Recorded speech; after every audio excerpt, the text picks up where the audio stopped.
ఢిల్లీ మెడలో ఉంచుతా అని మాట్లాడిన వాళ్ళు ఢిల్లీకి వచ్చినప్పుడల్లా కొంతమంది పెద్దల దక్షిణాది వాళ్ళు ఢిల్లీ మెడలో ఉంచుతామని చెప్పేసి మాట్లాడిన వాళ్ళు ఢిల్లీకి వస్తే వాళ్ళ నోర్లు మూగబోయాయి అని మాట్లాడుతున్నారు పవన్ కళ్యాణ్ గారు.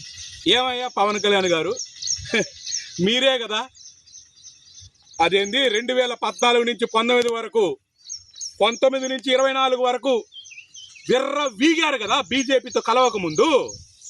ఏమని north side party 2 Congress BJP అని చెప్పేసి పెద్ద పెద్ద మాటలు, హిందీ పార్టీని ఇది అది అని చెప్పి పెద్ద పెద్ద మాటలు మాట్లాడావు కదా. తర్వాత బీజేపీ వాళ్ళని పాచిపోయిన లడ్లు పెట్టావు నా చేతిలో మా చేతిలో అని చెప్పి విర్ర వీగావు కదా.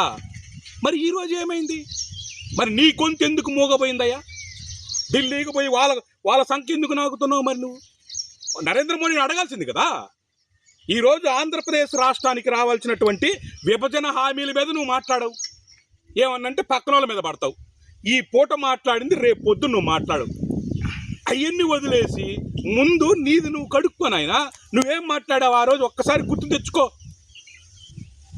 పవన్ కళ్యాణ్ అనే నేను అని పెద్ద పెద్ద ఇది చేసావు కదా, వార్నింగ్ ఇస్తున్నాను అది ఇదని చెప్పి ఓ అని చించుకున్నావు కదా.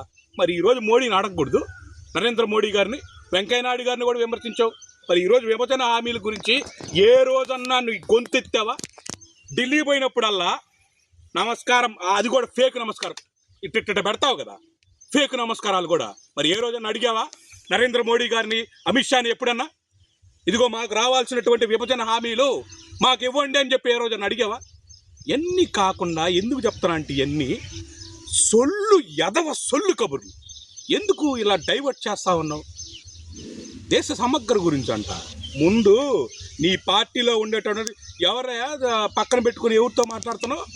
ఒక న్యూడ్ వీడియోలు చూసి అసెంబ్లీలో చూపించే వాడిని పక్కన పెట్టుకొని డ్రగ్స్ తర్వాత గంజాయి పెంచేటటువంటి ఎమ్మెల్యే ఇంకొకడు ఉంటే నేను వచ్చిందే దోచుకోవడానికి రాజకీయాలని చెప్పే ఇంకొక ఎమ్మెల్యే, వీళ్ళని పెట్టుకొని దేశ సమగ్రత గురించి మాట్లాడుతున్నా, నేషనల్ ఇంటిగ్రిటీ గురించి. ఏం మాట్లాడుతున్నావు నువ్వు?